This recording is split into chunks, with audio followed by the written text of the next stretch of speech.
As many of you know, in health coaching and beyond, we mix up conversations between the two of us, chewing over hot topics, latest news, and emerging ideas, but also bringing you conversations with thought leaders and people we admire in the field of health coaching and beyond.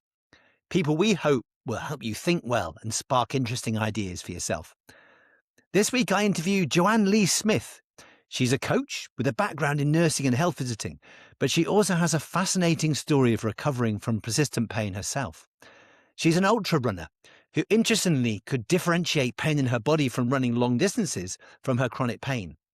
Initially, she used running to block out the pain, but eventually, as she discovered new mind-body techniques, she's been able to fully recover from her chronic pain. It's a privilege to be able to share this real-life story to back up the theory we talk about in the field of pain and mind-body medicine. Really hope you enjoy it.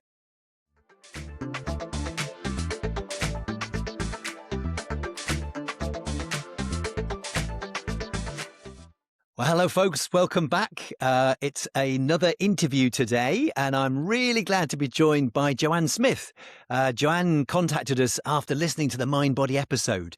And in talking to her, it sounds like she has a really interesting personal story, but also she's a healthcare professional. She's a trained nurse and a health visitor, and has subsequently been on her own journey to apply health coaching to the mind-body field and delivers her own support now. So sounded like a great person to illustrate following on from that episode. So Joanne, welcome.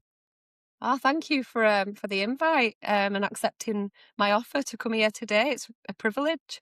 Oh, it's Yeah, great. more than happy to share my journey. It's a long one. I'll Well, pre-warn you. we'll get to that, but it Yeah, fascinated me that you call yourself now a chronic pain and symptoms recovery nurse coach. So yeah, that's a great title. yeah. Finally, I've got some way to describe on what I do, because for a lot of years I just couldn't quite articulate it, and I was calling myself uh, well, I was saying I was a coach for trail runners. Yeah, Um, yeah, there was all kinds of titles that I put out there, but I finally found what works. And the reason why it took me a while to get to this is because when I first started coaching back in 2018, there was absolutely no way in a million years I could have ever thought about working with people with chronic pain and chronic symptoms to achieving a recovery, because there was yeah, no way in this world that I believed that was possible for myself. So I actually began coaching people to do what I did, to deal with symptoms, to achieve ultra marathons, despite, to do the best they possibly could with having health issues and injuries. So I just didn't know it was possible. So that's why in the beginning I didn't do this. And yeah. then great outcome, but when I realized what was possible and I saw it for myself and achieved recovery from a massive amount of chronic issues, I knew I could do that for others. You've just hit the nail on the head, John, and it's been definitely discovery for myself and Tim as well. We worked in pain clinics as doctors, and for so long, weren't we? We were saying it's a long-term condition. You have to learn to accept it. Hmm. Still the case to some degree, but it was about living with it and managing pain and living with pain. And I think you're right. The optimism has shifted, isn't it? We've discovered new techniques that make us much more hopeful about Yeah. sometimes complete recovery, but certainly partial recovery. So I'm with you on that. Yeah. Oh, Brilliant. it's brilliant to be in a conversation um, with a doctor who actually understands this stuff. And Well, it's yeah, spreading. I think it is yeah, spreading. We're part of a growing group of healthcare professionals, doctors, hospital consultants, GPs, who are discovering the benefits of this. And it really is it's a discovery as much as anything, isn't it? yeah, And I'd love to double back, Joanne, because you've yeah. been on your own journey of discovery, haven't you? And I think your personal Mhm. story just is really interesting because it probably mirrors quite a common sort of a path that a lot of people have been on. So take us back, Joanne. Tell us I about will. your pain journey and when it all started. I will. Yes. So when it really started takes us way back to 2008. I had a 1-year-old child, and I'd gone back from maternity leave, Yeah, and I was all super excited because I'd gone back to university to become a health visitor. And I'm driving to work. I'd just dropped my son off at yeah, nursery, and I end up in a car accident where I get shunted from, like, the van behind me just drove into me at high speed. I got taken to hospital and I got given everything's fine, all good, given the whiplash leaflet, and I was like, I was happy. I was on my way. I thought, yeah, I accept. I'm fine. I've come round. Everything's okay. My ear had popped and I couldn't hear out of this side for quite a while. But everything, I was like, okay. Like So you I'd didn't have a been, lot of initial pain then to start off with? um, no, I was fine. Yeah, Like initially, when it first happened, it was just I knew I'd hit my head, but I came round and everything was fine. I was worried about my hearing. yeah. But then within the day later, the soreness kicked in with the neck. But what happened after that was just the more that time went on, the pain never left. And I Mm. was back studying for the full year, plus Yep. working, plus a 1-year-old child. And so I did like everything. I did all the physio. I spent 3 years just like stretching, physio, doing all the things until I finally thought, this is not working. I'm going back to the doctors. And I can't remember at the exact point when they did refer me to chronic pain Mm. service. I think it was after about, I think it was after I'd had my second child when I really realised that I'm just really not improving. And then I was like, well, maybe it's because I'm breastfeeding. Maybe it's because I'm constantly, I Yeah. just always thought of it's Something. because of this, it's because of that, it's because of my lifestyle. Um, but it was so difficult that like, it was it was constant. So I did end up in the chronic pain service for probably way over 10 years, Yeah. and I believed everything, and I'd do anything. If they said to me, "Do 10 of these," or "Get strong, do this and that," I'll get on to how determined I am with the physical Mm. strength and doing things. So I did everything the way that I was advised. I didn't have any obvious fears. Yeah. But it wasn't just the neck pain that I had. As time went on, I developed lower pain in my lower left back as Yeah. well.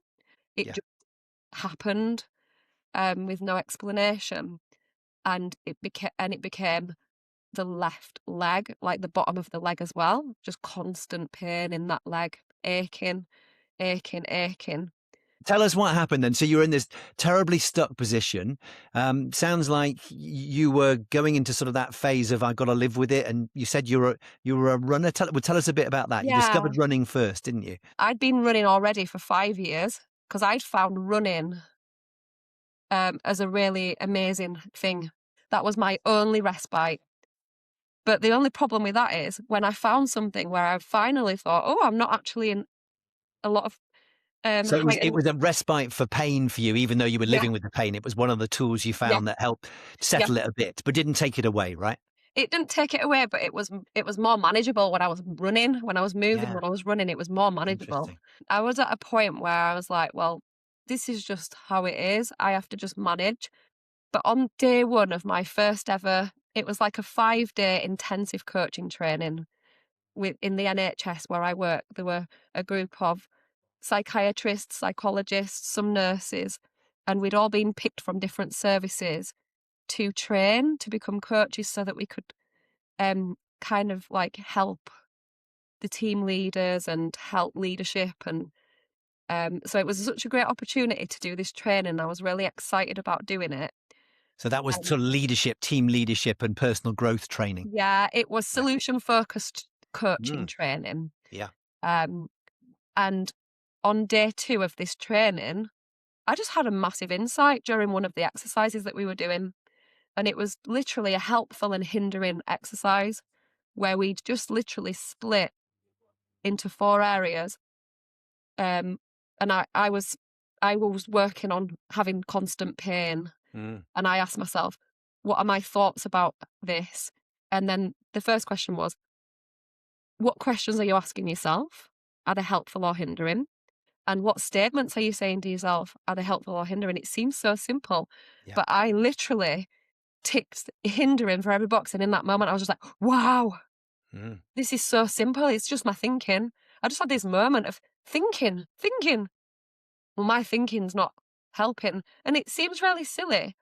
But what happened after that is quite incredible. because the power of that insight, I looked around the room and everyone else just looked a bit like, yeah, whatever. They didn't seem so excited. I was just like, right. And I was just like, Oh, you know, it's making my spine tingle a bit, Stuart. I can see you talking about it, and it's so often, isn't it? There's a penny drop moment for somebody somewhere, and you don't know when it's going to come or what's going yeah, to trigger it. But when it happens, please carry on.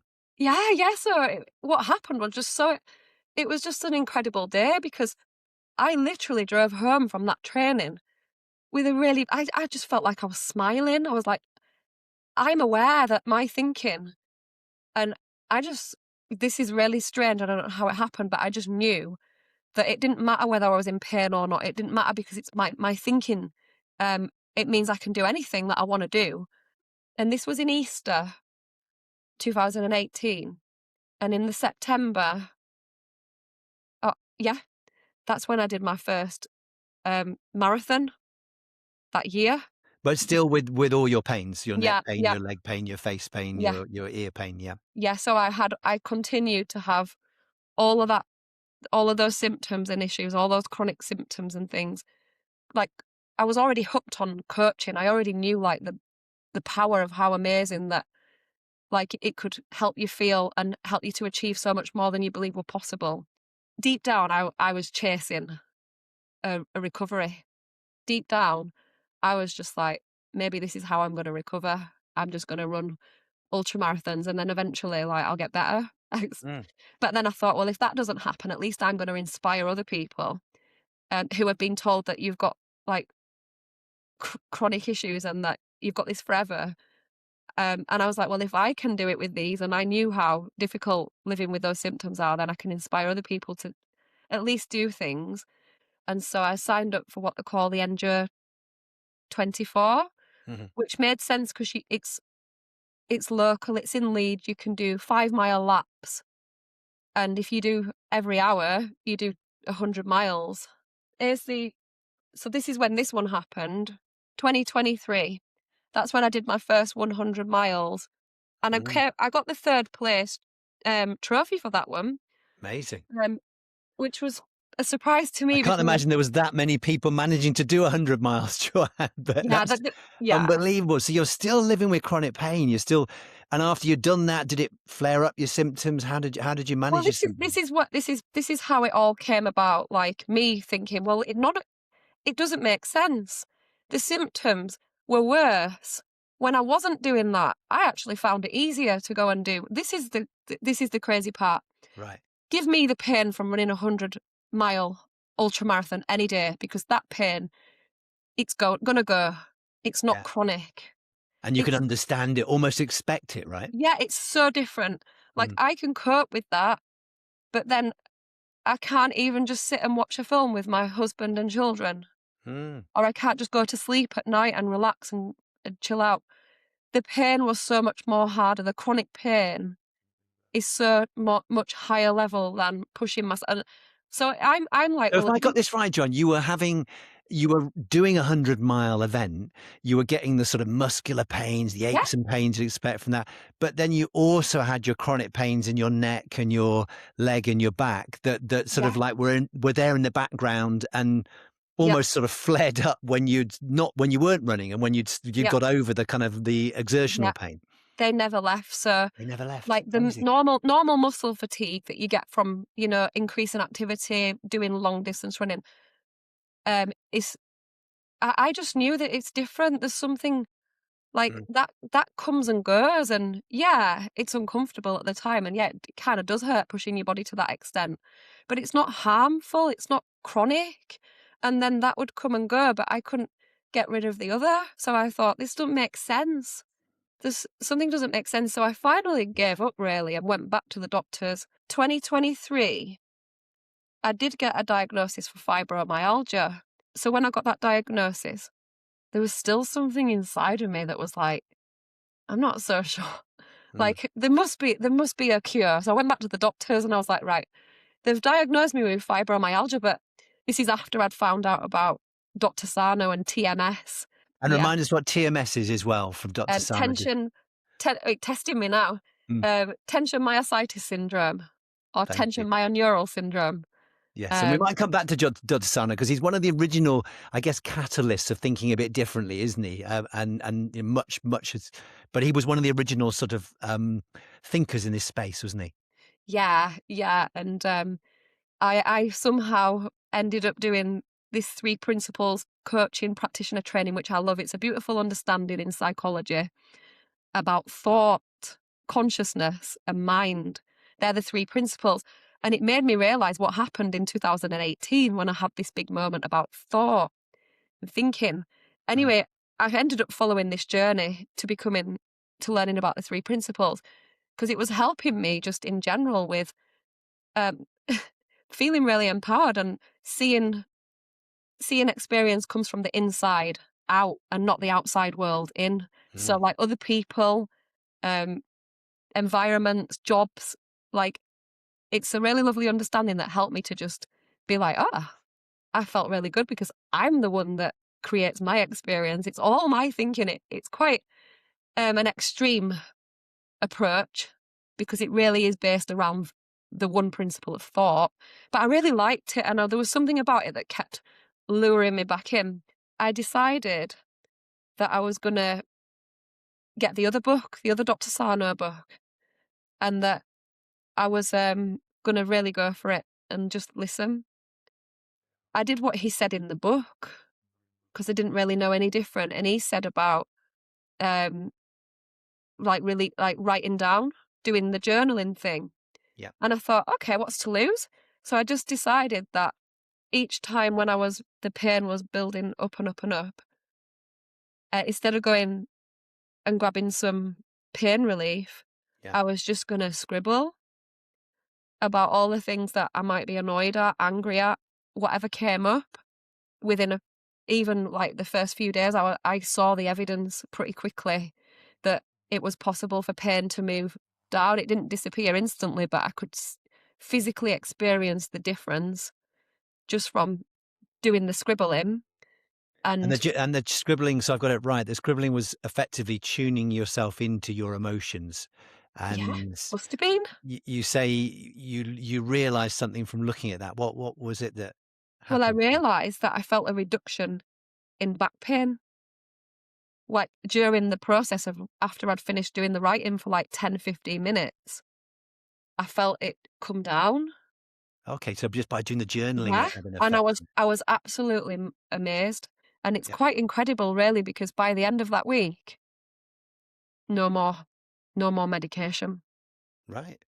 After all those years, it were incredible the amount of times that I'd tried to come off pain relief Hmm. and never achieved it. You'd got new hope. You were curious. You'd seen a reduction in pain just by doing the journaling. Did you do anything else as well, or did you just keep going with the journaling? Is that all you did? So I put everything away out of reach. Anything that looked like, oh my God, this girl's got back pain, this girl's got fibromyalgia, anything that any reminder, I got rid of my special. Like I had a certain footstool and a chair, and I just Mm. got rid of everything that like drew attention. And I made the decision that I wasn't going to talk about it with anyone ever again. I wasn't going to mention it. I wasn't going to complain about being in pain. I literally made the decision. It was quite extreme approach because I think Mm. Dr. Sana was a quite extreme, and me being me anyway, it kind of suited me. Yeah, My yes, my I'm daughter, getting that feeling, Joanne, that when you do things, you don't do it by halves. Yeah. yeah, my daughter actually, probably about a month later, she goes, "Mum, I've just noticed what happened to you. You've not mentioned your back Mm. for a long time." And I went, "Oh, thanks for noticing, Sophia. It's been really hard. Like it was really hard Mm. because I did mention Mm. it. I did talk about it with people that were willing to listen. I was really stuck. So Um, you're what you I've heard seen you written before. It's almost like you transferred your focus away from your body yeah, and all the tools and all the things, the paraphernalia you're using to address body pain, and you moved it to mind techniques instead. And being the person you are, Joanne, you went full on with that. You were all yeah, in yeah, then. yeah. But I mean, it was a little bit to my detriment. So I have like softened with that, like as the time's gone on, because um, I realised like with the back, it wasn't gonna be a good approach. Yeah. Um, like there are occasions when you do need to do some self compassion, and you do need to move, but with a mixture of like exposure to the things that I were avoiding, which I never Mhm. saw as fear. I just thought it was smart, like not sitting down, because why would Yeah, you sit down when you know you're gonna be in a load of trouble? yeah. So it was like a mixture of lots of different pieces of information, and from watching other people's success stories and like spending a lot of time like learning, like using the Curable app, Okay. being a client in Dan Buglio's coaching group. There's a massive mixture of other things that came on the back of it, but in the beginning, I had this like amazing, like, wow, there's something in this. Mm, So I was really driven to continue with the approach. I didn't have like an instantaneous recovery. It's really gradual. mm. Um, But that's so so interesting, and I'm fascinated by the fact, perhaps as you say, the person you are, that when you discovered something new and you started to get some evidence this was working in a way that yeah, not much else had, you went all in.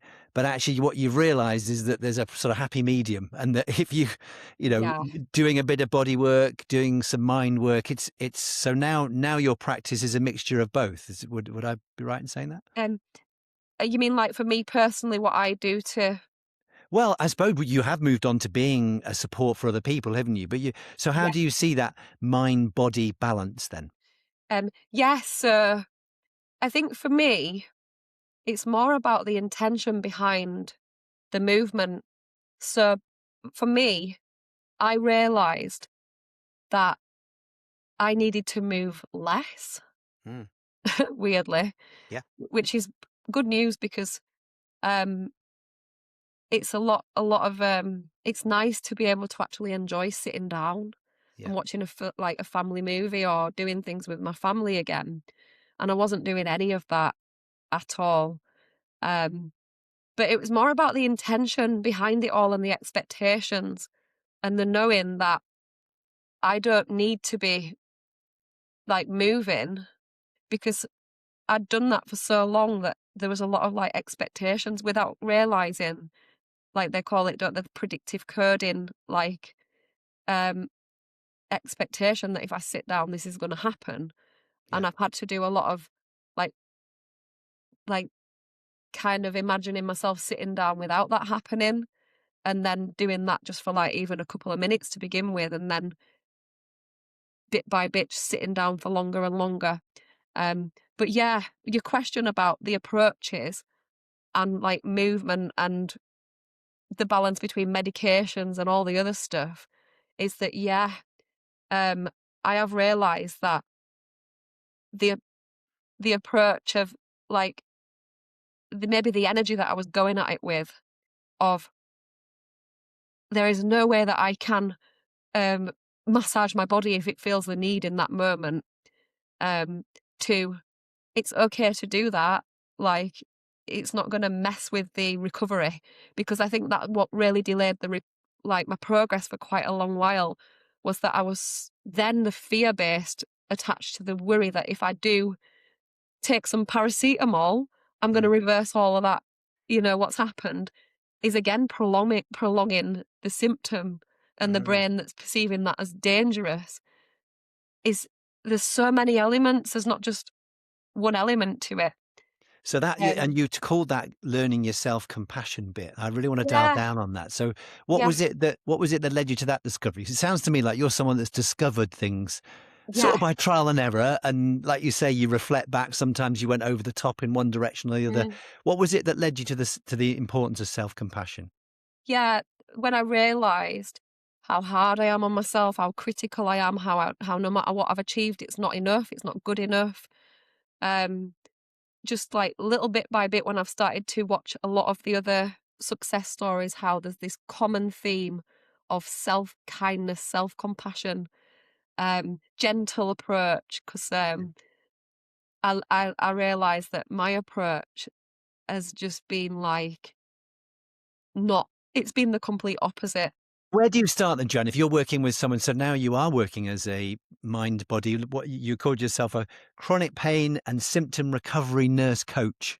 Yeah. So you're faced with someone who's had a long history of long-standing pain or unusual symptoms. Where do you start with people? I follow Dr. Shubener's approach, and I'm part of the work with Symptomatic Me and Dr. Clark, and Yeah. I'm in the groups with the clinical groups where we get, like, it's really good. You get extra supervision, Yeah. and you can take cases and discuss them in the meetings. But for me, I start with the screening, rule out the physical. Once the physical's been ruled out and we know that medically everything's been checked, we then ruling in mind body as a explanation, Yeah. and helping the client going through each individual symptoms to help them to see it, like, for themselves, to help them to make that decision, Yeah. because that is a big part of the process, is like knowing for yourself that, like, is this what's happening for me? Because if I'd not done that, I'd still be where I used to be. Like, if I'd not made that big decision that, yes, I'm all in here, that I'm going to go with this approach, and kept going back to the doctor, then Yeah. I'm not sure I would have had the results that I got, because it was kind of part Yeah. Yeah. of how it all happened. So I help people to help them to make a decision. If they don't have 100% belief, that's fine, Yep. because we also have, sometimes there are occasions where symptoms are a legitimate physical, but all the work that I've done along with Curable as well has really helped me to help people with a mixture of the two as well. Well, So that's a really interesting thing, actually, isn't it? Because, I've found that it's important, isn't it, that people accept that there's a possible sort of, emotional or mind orientated cause to their symptoms, as opposed to sort of tissue damage or physical damage.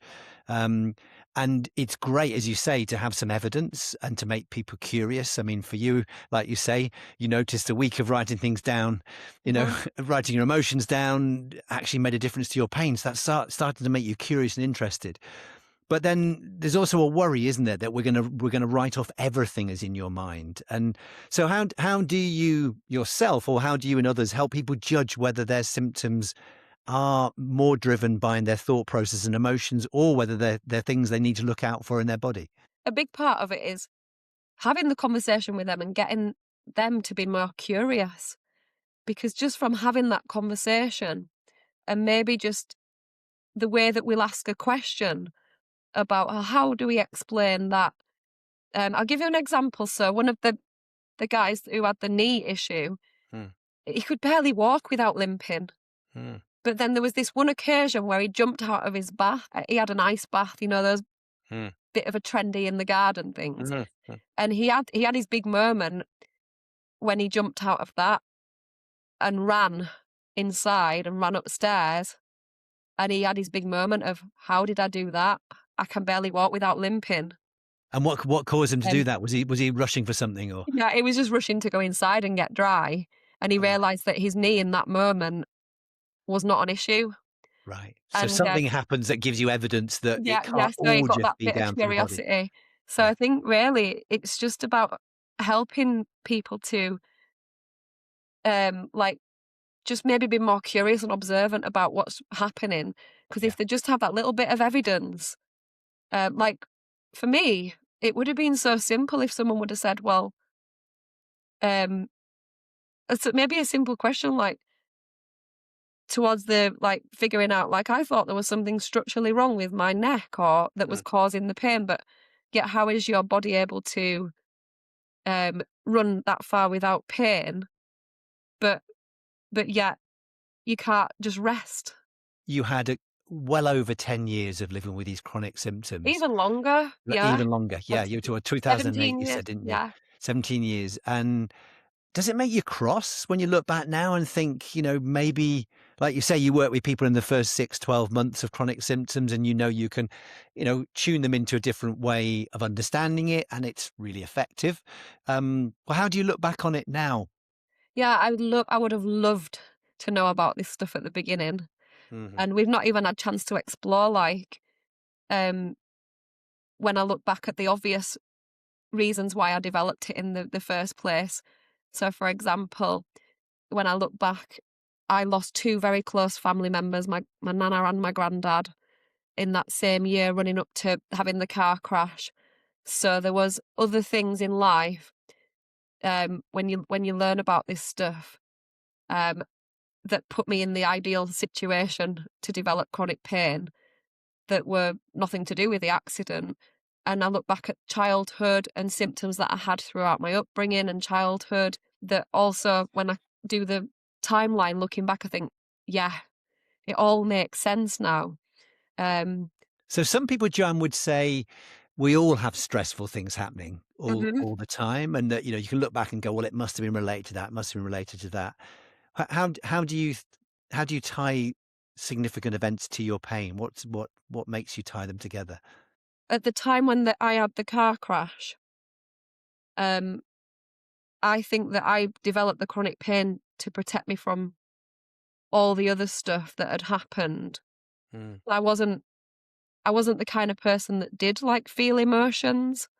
So I genuinely, when I think back about it, I probably did have a lot of emotions that I just buried and ignored, like from things happening and just like carried on. I struggled to put a label on an emotion in the beginning. mhm, Um, and that was the piece I think that was missing for me as the time went on when I started to realize, well, why am I not fully recovered? Um, like I'm still not there with the self-compassion, and maybe my brain didn't see feeling emotion as safe because I'd never really done that before. I'd yeah. like ignored it. I didn't cry. I was the kind of person that got married, gave birth to children, saw them in the first nativities, did all these amazing things, and all the other mums are there with the tissues and the tears flowing, and I was like, "I no, not feeling that." Mm. Mm. Um, so that were a big part too. So Uh, how are you with that now then, Joanna? Would you say you experience emotions differently now that you've sort of yeah. Oh, so tell me how it's uh, changed for you then? so I actually take note of it now. So say for example, like I'm having um a load of back pain, Mm, I'll actually just stop and be like, "How am I feeling right now?" And I actually do some of the somatic tracking. yeah. I kinda do my own version of it where I'll close my eyes and then I'll imagine, a part of me that feels good, and then I'll imagine the pain, and then I'll get curious and I'll, like, zoom on in there and explore it and then think, "What is it telling me? What am I actually feeling? Like like, what is this wanting to share?" And then I might be like, "I'm actually really feeling quite disappointed today. I'm really feeling quite disappointed because I believe that I should have achieved this at the minute and it didn't work out that way." Mm, And then I'll go back to the good bit and I'll just say to my brain, "Oh, well, there you go. You've gone on in there. You've like felt that. Well done you. Nothing bad happened." And I've been training myself that it's safe to feel anger, rage, guilt. You're not a bad human being, and I've been doing a lot on that. mm. And I've been even having experience in the moment where I'm like, wow, that changed. That back pain shifted during that visualization or somatic tracking, or it could be a somatic movement session. You're And going like, you're now teaching other people and supporting other people in that yeah, context. And yeah, do you find it always works, Joanne? Do you find? I mean, you mentioned to me that having those injections in your neck, you look back now and you think, well, maybe it was just placebo. hmm How do you look at this? Alongside that, do you think this could just be a really big placebo, or is there something about this you think's different? oh yeah. I definitely never had that concern about this being a placebo. This has just felt so real and so amazing, like, all along. It's really difficult, it's Mhm. tough. Like, if my other if my remaining back pain could shift the way that those other symptoms did, that's amazing. But I know it's possible now because if they can, Mhm. then this can too. It's just about not caring when.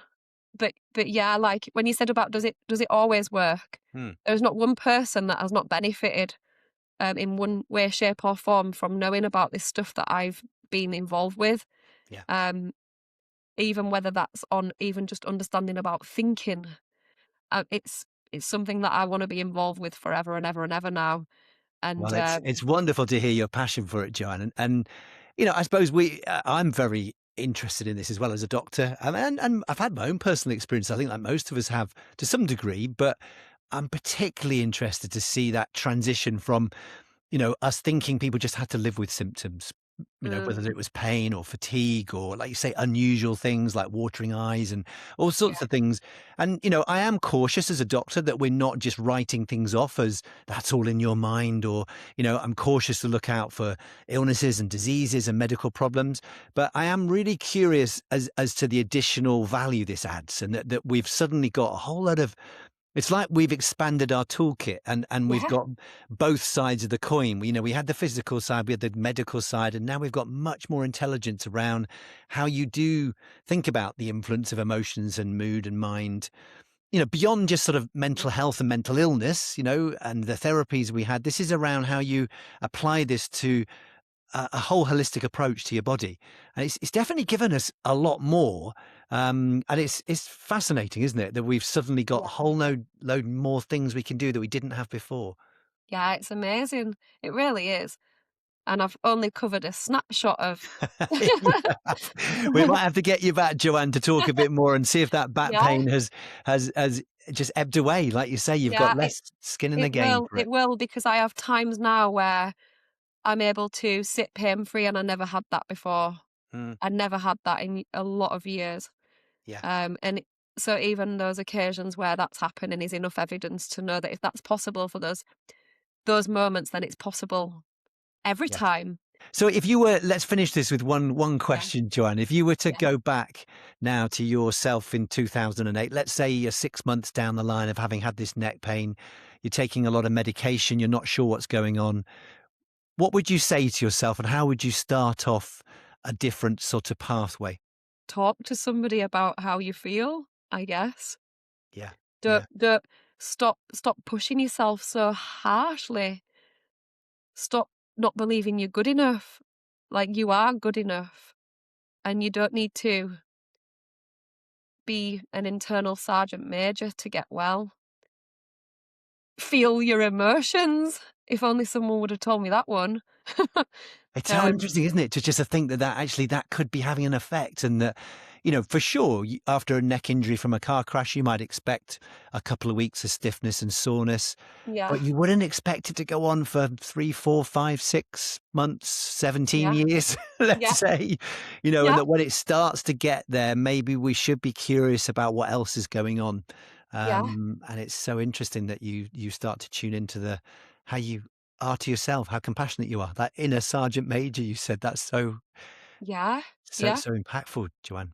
The big thing is that the symptoms, the pain is real, and that it's not imaginary.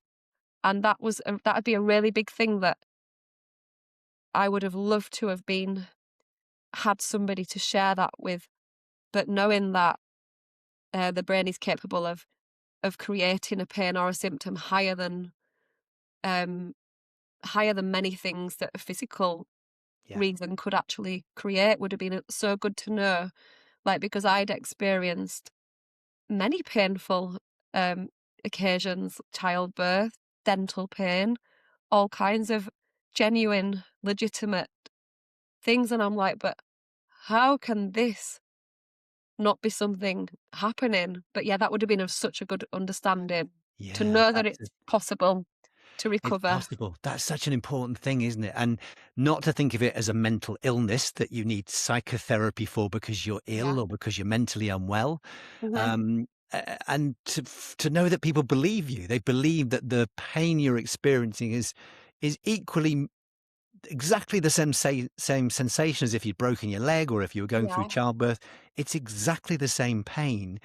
It's Yeah. just the root cause is different. From my experience, it's not even exactly the same pain. It feels higher. Yeah, Like, that's your the volume of it is way higher. I would have rather had a broken leg. That's so interesting, isn't it? So, in I can actual fact, take a your broken leg. experience is emotional pain, or pain driven by your mind, is actually higher volume, higher intensity than a lot of the physical pains you've experienced in your life. Yeah, massively. From my personal perspective, I've always been the kind of person that when I understand what the cause is, I can cope with it, but that Yeah, yeah. pain is different. So yeah, good So point to knowing leave it that, on, I guess. that's such a good point to leave on, isn't it? Is that I think it's a transition for healthcare actually, which is a very exciting one because it's going to open up a whole new set of treatment strategies that I know are going to be really effective. But at the center of it is this core understanding, isn't it, that our minds can drive symptoms that are equal, if not more intense, Uh-huh. than any of the sort of physical damage to the body. And exactly as you said, with Dr. Sano's work, Dr. Schubman's work, it's all around making sure we're vigilant to the physical symptoms, that there's not active inflammation or cancer or tissue damage going on, but then also knowing how to diagnose when the mind is driving it instead, accept it Yeah. as equally real, equally Yeah. valid, and know the type of treatments we can offer for that type of pain or those type of symptoms without belittling people, making them feel stupid or mentally unwell. Wouldn't that be a lovely place to get to? Yeah, yeah. It sounds like a dream, doesn't it? It sounds amazing. But Well, we can. Joanne, I think you're part of a movement that is driving that now. And like you say, now you know it, you're not gonna let go of it. No, definitely not. Oh, thank you so much. Well, This thanks, has been John. It's been a amazing. pleasure speaking to you. And this is going to be great for people to hear. And thank you for all you do. People like you just helping this to become more normal and to become the way we view the world without putting people down. Thanks so Yeah. much, Joanne, for sharing your story. Thank you too. Anytime.